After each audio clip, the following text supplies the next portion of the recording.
परीक्षा से पहले एक परीक्षा। जी हाँ, अभी तक अगर आपने परीक्षा एप्लीकेशन का जुलाई स्पेशल बेंच ज्वाइन नहीं किया है, जिसमें आपको बहुत ही कम प्राइस में 15 टेस्ट दिए जा रहे हैं ऑनलाइन, वो भी बिल्कुल हूबहू उसी पैटर्न पे जो कि आपकी 12 जुलाई से एग्ज़ाम्स स्टार्ट होने वाले हैं। करना क्या होगा, सबसे पहले आपको परीक्षा एप्लीकेशन को डाउनलोड करना है, जिसका लिंक हमने डिस्क्रिप्शन बॉक्स में दे रखा है। उसके बाद जैसे ही आप इसको डाउनलोड कर लेंगे तो उसके बाद में आपको लॉगिन कर लेना है इसमें, और पहली बार आप अगर इस ऐप को यूज़ कर रहे हैं तो साइन अप करना है, ठीक है। उसके बाद में यहाँ पे देखिए आपको नीचे टेस्ट पे आना है। टेस्ट पे क्लिक करेंगे तो यहाँ पे आपको कुछ ऑप्शन दिखाई देंगे, और उसमें आपको, अगर आप दोनों ग्रुप की तैयारी कर रहे हैं तो आपको air force X and Y July special group को इस टेस्ट सीरीज़ को ज्वाइन करना है, और इसमें हिंदी और इंग्लिश दोनों लैंग्वेज में आपको टेस्ट मिलेंगे। यहाँ पे आपको क्लिक कर देना है, और उसके बाद यहाँ पे देखिए आप जो है नीचे की तरफ जब आएंगे तो यहाँ पे आपको अनलॉक कोर्स पे क्लिक करना है, जो कि सबसे नीचे ऑप्शन दे रखा है। यहाँ पे आपको कोर्स में जो है अनलॉक कर लेना है। उसके बाद में देखिए यहाँ पे कोर्स परचेज करेंगे तो आपको 249 रुपीज़ देने पड़ेंगे, लेकिन अगर आप हमारा कोड इंटर करते हैं अरुण, अच्छे से इसको याद रख लीजिए, अरुण 50, तो आपको 50% की विशेष छूट मिलेगी। और यहाँ पे कोड इंटर करने के बाद अप्लाई पे क्लिक करना है। तो यहाँ पे आप देखेंगे ये कोड अप्लाइड हो चुका है, और यहाँ पे कंटिन्यू एंड पे पे आपको क्लिक करना है, और फिर किसी भी ऑनलाइन मेथड के माध्यम से आप पे कर सकते हैं, पेटीएम से, यूपीआई से, या फिर डेबिट कार्ड वगैरह से। नमस्कार, आप सबका आपके अपने यूट्यूब चैनल कॉम्पिटिटर आई पर स्वागत है। उम्मीद है आप सभी का स्वास्थ्य काफ़ी अच्छा होगा और आप काफ़ी अच्छे से पढ़ रहे होंगे। तो इंडियन एयरफोर्स के जो एग्ज़ाम है 12 जुलाई से, तो उन्हीं के लिए हमने जीके की एक सीरीज़ स्टार्ट कर रखी है, और उसका तीसरा वीडियो ये आज हम लेकर आए हैं। इससे पहले के जो 2 वीडियो हैं उनका लिंक आपको डिस्क्रिप्शन बॉक्स में मिल जाएगा, या फिर चैनल पे जाके आप प्लेलिस्ट को चेक कर सकते हैं, वहाँ पे भी सभी वीडियोज़ आपको मिल जाएंगे। चैनल पे नए हैं तो चैनल को सब्सक्राइब करें और बेल के आइकन को जरूर प्रेस करें। पहला प्रश्न आपसे पूछा गया है, निम्न में से किसके लिए वर्ष 1896 को कांग्रेस अधिवेशन जाना जाता है? तो काफ़ी इंपॉर्टेंट क्वेश्चन है। ऑप्शन आपको दिए गए हैं, भारत का राष्ट्रीय गीत पहली बार गाया गया था, भारत के राष्ट्रीय पक्षी की स्थापना हुई थी, भारत को स्वतंत्रता मिली थी, भारत का राष्ट्रीय पशु बनाया गया था। तो राइट आंसर क्या होगा यहाँ पे? ऑप्शन क्या है? आपको 1896 का राष्ट्रीय जो कांग्रेस का अधिवेशन हुआ था वो वैसे भी याद रखना है, क्योंकि कई बार प्रश्न आपसे ये पूछा जाता है कि कांग्रेस के किस अधिवेशन में राष्ट्रीय गीत को पहली बार गाया गया था। तो कलकत्ता अधिवेशन हुआ था और 1896 में हुआ था। दोनों बातें आपको याद रखनी है। और इस अधिवेशन की जो अध्यक्षता की थी वो रहमतुल्लाह सयानी ने की थी, और ये कांग्रेस का 12वां अधिवेशन था। चलिए अगला प्रश्न है, किस वर्ष में उत्तराखंड की स्थापना हुई थी? तो 4 ऑप्शन आपको दिए गए हैं, 4 नवंबर 1999, 9 अप्रैल 2000, 23, ये ऑप्शन गलत हो गया, 23 मार्च है यहाँ पे 1999, और 28 अगस्त 1999। तो राइट आंसर आपको बताना है। तो राइट आंसर होगा 9 अप्रैल 2000 को उत्तराखंड की स्थापना हुई थी। अगला प्रश्न है, सेन वंश की स्थापना करने वाले शासक कौन थे? तो ऑप्शन आपको दिए गए हैं। पहला ऑप्शन है साशंका, ऑप्शन बी है बलाला सेना, और ऑप्शन सी है हेमंत सेन, और ऑप्शन डी है इनमें से कोई नहीं। तो राइट आंसर आपको बताना है। तो राइट आंसर क्या होगा? हेमंत सेन। इनसे पहले भी एक शासक हुए थे जिनका नाम था सामंत सेन, लेकिन इतिहास में कुछ जगह पे उनका उल्लेख मिलता है और कुछ जगह पे नहीं। तो ऐसे में राइट आंसर हेमंत सेन माना गया है। अगला प्रश्न है, इनमें से किसने बाबर को सर ए पुल के युद्ध में पराजित किया था? Option A great Alexander, option B है पृथ्वीराज चौहान, ऑप्शन सी है सेबाना खां, और ऑप्शन डी है सैयद अली खां। तो राइट आंसर आपको बताना है कि सर ए पुल के युद्ध में बाबर को किसने हराया था? तो राइट आंसर क्या होगा? सेबानी खां। अगला प्रश्न आपसे पूछा गया है, इनमें से किसने सर्वेंट्स ऑफ इंडिया सोसाइटी की स्थापना की थी? सभी क्वेश्चन जो हैं वो काफ़ी इंपॉर्टेंट हैं और आपको अच्छे से याद रखने हैं। क्वेश्चंस को आप अपने नोटबुक में भी कॉपी कर सकते हैं। तो ऑप्शन आपको दिया गया है, स्वामी विवेकानंद, स्वामी दयानंद, गोपाल कृष्ण गोखले या वल्लभ भाई पटेल? तो राइट आंसर क्या होगा? गोपाल कृष्ण गोखले। और जो गोपाल कृष्ण गोखले हैं वो जो महात्मा गांधी थे उनके राजनीतिक गुरु भी माने जाते हैं।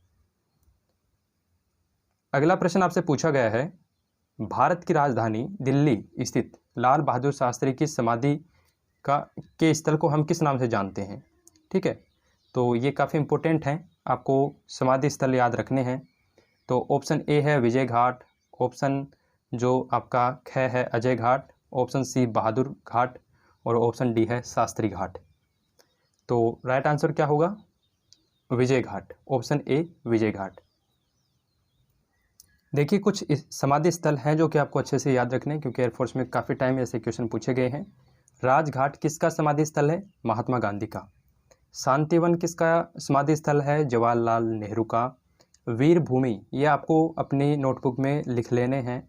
वीर भूमि जो है ये राजीव गांधी का समाधि स्थल है। विजय घाट जो है ये लाल बहादुर शास्त्री का समाधि स्थल है। इसके अलावा जो शक्ति स्थल है ये इंदिरा गांधी का समाधि स्थल है। और जो आपका अभय घाट है ये मोरारजी देसाई का। और किसान घाट चौधरी चरण सिंह। उदय भूमि जो है KR नारायण का है। समता स्थल जो है वो बाबू जगजीवन का है। चैत्रा भूमि ये डॉक्टर भीमराव अंबेडकर का समाधि स्थल है। क्रम भूमि जो है ये डॉक्टर शंकर दयाल शर्मा का समाधि स्थल है। स्मृति वन इंद्र कुमार गुजराल का जो है वो समाधि स्थल है। तो ये सभी इम्पोर्टेंट हैं, ये आपको याद रख लेने हैं। इनको 2-3 बार आप रीडिंग करेंगे तो अच्छे से याद हो जाएंगे और यहाँ से क्वेश्चन काफ़ी टाइम पूछा गया है। अगला प्रश्न है, भारत के इतिहास में किसके शासनकाल को भारत का स्वर्णिम युग कहा जाता है? तो ऑप्शन ए है मुगल साम्राज्य को, मराठा साम्राज्य को, गुप्त साम्राज्य को या मौर्य साम्राज्य को। तो राइट आंसर क्या हो जाएगा? गुप्त साम्राज्य को।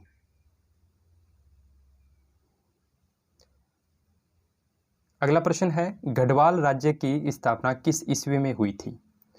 तो ऑप्शन ए है 888 ईस्वी, 1990 ईस्वी, 1100 ईस्वी या 120 ईस्वी। चारों ऑप्शन आपको दिए गए हैं। तो गढ़वाल राज्य की स्थापना आपको बतानी है कि किस वर्ष में हुई थी। तो राइट आंसर होगा 888 ईस्वी। अगला प्रश्न है, किस वर्ष में भारतीय जनता पार्टी की स्थापना हुई थी? 6 अप्रैल 1988, 6 अप्रैल 1960, 6 अप्रैल 1920 और 6 अप्रैल 1980। तो आपको बताना है कि राइट आंसर क्या होगा। तो आपको पता होना चाहिए कि इसकी स्थापना जो है वो 6 अप्रैल 1980 को हुई थी। और इससे पहले ये जनसंघ के नाम से एक पार्टी थी और उसी का विलय भारतीय जनता पार्टी में हुआ और फिर नई पार्टी जो है वो बनी जिसे हम भारतीय जनता पार्टी के नाम से जानते हैं और ये 6 अप्रैल 1980 को बनी थी। प्रश्न है, निम्न में से कौन सा महाद्वीप विश्व का सबसे बाधा महाद्वीप है? तो राइट आंसर क्या होगा? ऑस्ट्रेलिया, अफ्रीका, एशिया या उत्तरी अमेरिका। तो राइट आंसर क्या होगा? एशिया।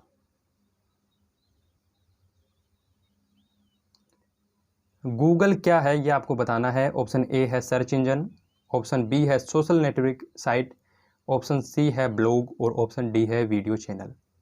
तो गूगल जो है वो एक प्रकार का सर्च इंजन है, ऐसे ही याहू भी एक प्रकार का सर्च इंजन है। और आपका जो है अब जैसे कि मोजिला वगैरह हैं, मोजिला, फायरफॉक्स, ये जो है ये सभी क्या हैं? ये ब्राउज़र हैं। तो ये आपको याद रखना है कंप्यूटर एप्लीकेशन के बारे में कि सर्च इंजन कौन से हैं और ब्राउज़र कौन से हैं। अगला प्रश्न है, वंदे मातरम निम्न में से किसका बोला गया नारा था? तो वंदे मातरम किसने बोला था ये आपको बताना है। तो राइट आंसर क्या हो जाएगा? बंकिम चंद्र चटर्जी, ये आप बता देंगे अच्छे से।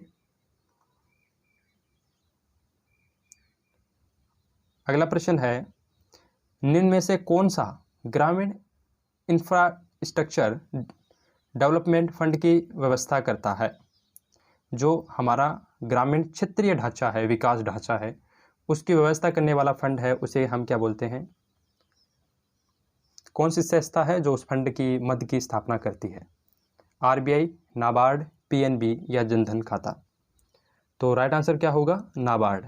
ये एक ग्रामीण बैंक होता है जो कि गाँव में जो विकास होता है, डेवलपमेंट होता है, उसके लिए गाँव को मतलब कि उनको फंड मुहैया कराता है। अगला प्रश्न है, भारत की पहली पूर्णकालिक महिला रक्षा मंत्री कौन है? यानी कि भारत की पहली कोई रक्षा मंत्री बनी और वो पूरे काल के लिए जो है रक्षा मंत्री रही थी। तो राइट आंसर क्या होगा? निर्मला सीतारमन। जब आपसे प्रश्न पूछे कि भारत की पहली रक्षा मंत्री कौन थी, तब आपको बताना है श्रीमती इंदिरा गांधी, क्योंकि जब वो प्रधानमंत्री थी उस समय रक्षा मंत्री भी रही थी, उससे पहले रही थी। लेकिन अगर आपसे पूर्णकालिक रक्षा मंत्री पूछे तब राइट आंसर क्या होगा? निर्मला सीतारमन, जो अभी हाल ही में रही थी। अगला प्रश्न है, भारत की स्वतंत्रता के समय निम्न में से कौन सा हिंदू शासक कश्मीर के शासक था? जहांगीर, अकबर, हुमायूं या हरि सिंह? तो राइट आंसर है हरि सिंह, क्योंकि भारत की जब स्वतंत्रता हुई थी तब वहाँ के तत्कालीन शासक कौन थे? हरि सिंह थे। वहाँ के राजा कौन थे? हरि सिंह। तो ऐसे यहाँ पे हमने 15 क्वेश्चंस को डिस्कस किया। थोड़ा सा टाइम आज हमने ज़्यादा लिया है ताकि आप भी इन क्वेश्चंस को हल कर पाएँ और अपने आंसर जो है वो बता पाएँ। तो आपका इनमें से कितना स्कोर रहा वो ज़रूर बताइए और अच्छे से तैयारी करते रहिए। जय हिंद, जय भारत, वंदे मातरम।